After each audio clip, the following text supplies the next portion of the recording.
breakfast, it's Tech Talk, Tech Talk, Tech Talk with Mathew Dickerson. Like that? That's for you. Do you like that? That's good. That's very good. Just a little cobbled together on Friday with a bit of help from my friends. All right. That's very good. Thank you. I like it. Mathew Dickerson and Tech Talk.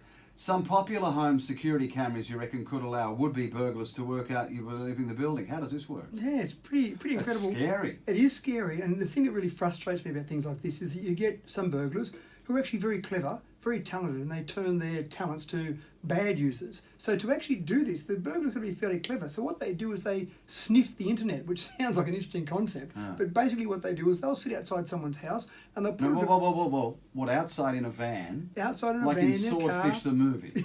Exactly like that. Is this what they do? do? It doesn't have to be a black van. It could be a normal sitting car. They could even have the car sitting there without a person in it. They could also have a car sitting there branded with a company on it that's legitimate. Someone that's coming along to do some work along the street, whatever. So Matthew Dickerson tradies sort of thing. That's right. So they sit the car outside, and what they do is they sniff the traffic. So when you're outside your home and you go to work, you might want to check on your cameras in your home, for example. You're obviously not checking on the cameras in your home while you're there. So what happens is you get an increase in internet traffic, and so this device can sit outside your home and sniff, and I use that word deliberately, it actually sniffs the traffic that's going outside your home. Now, they don't have to be clever enough to break into your cameras and actually see what's on there.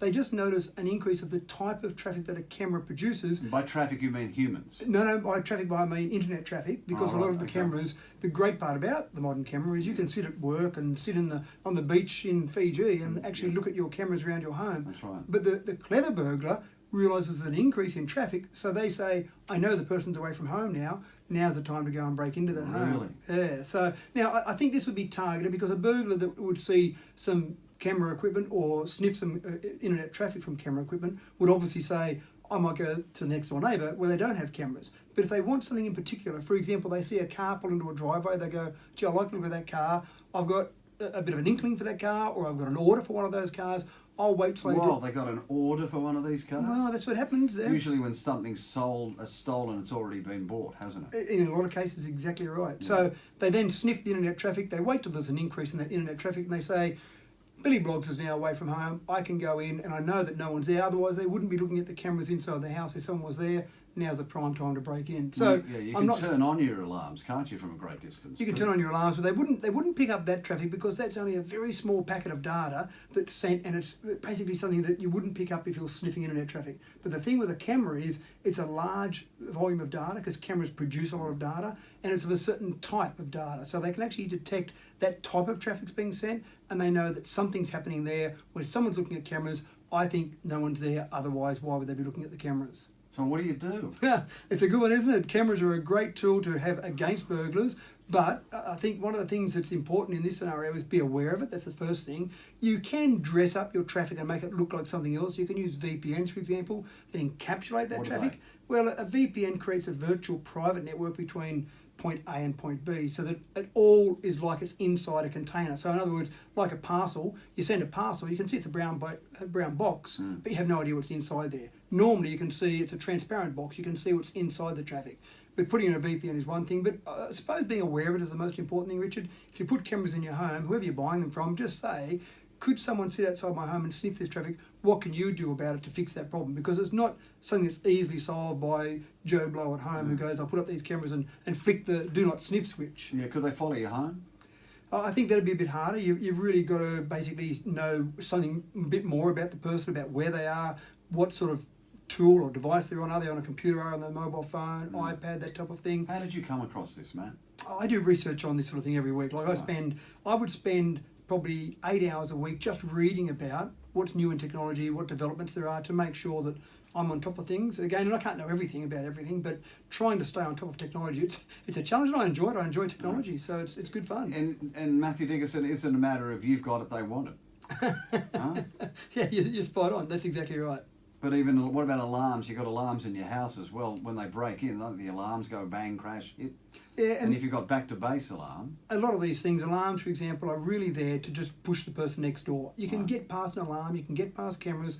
There's a whole range of things you can do if you're clever enough to do it. But for most burglars, unless they're targeting something specific, for most burglars, they say, that place looks too hard, I'll go next door. And that's the main reason you put that sort of security in. Yeah.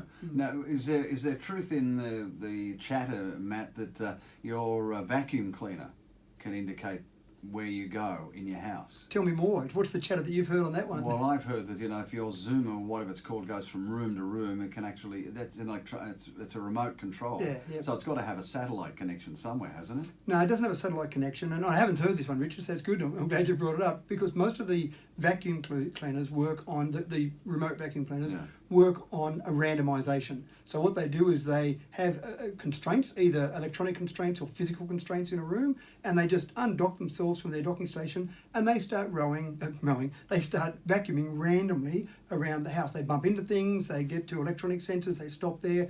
There's no connection to the satellite because they've got a roof over their head. Right. Even I've got a robotic lawnmower, and Well, even can I ask that, you about that? Yeah. even that doesn't use satellite. It's a randomisation, and actually MIT in America came up with this algorithm that basically all of these manufacturers use, where this randomisation process will cover a large area in the least amount of time using this randomisation Can a crook algorithm. follow you when you've got your mobile on? Do they know where you are at a particular time? You're talking about them knowing you're not at home. Yeah. Can you be detected that you aren't at home if you use your mobile outside your house? Yeah, not really. I mean, yes, but the technology to do that isn't in the hands of most people. In some law enforcement agencies, the FBI, that type of thing, yes. And again, if they've got it, other people can have it. But it's not your average burglar that says, I can track Richard because I know his mobile phone number and I'll just track where he is. So that's not the sort of technology that's available off the street, if you like. Didn't we have that game that was out, and I think it's going to come back, when you found a little creature in a park? Yeah, Pokemon, yeah. Pokemon? What was that then? Yeah, so that was not the Pokemon knowing where you were as such. You would have to find where that was, and then you could match up and say, I'm at this particular location. Now, this is where there's been a lot of talk about your phone sending your data to individual providers. Yes. And again, you've got to give permission for that particular app to send where you are while you're in the app only. So as long as you close that app, then that stops sending your location. Okay, then we go to the COVID-19 app, which apparently was not very successful. It hasn't been, and I talked a lot about that, Richard. That means they could follow you where you were. Well, okay. Can't they? The basic question is, do we trust our government?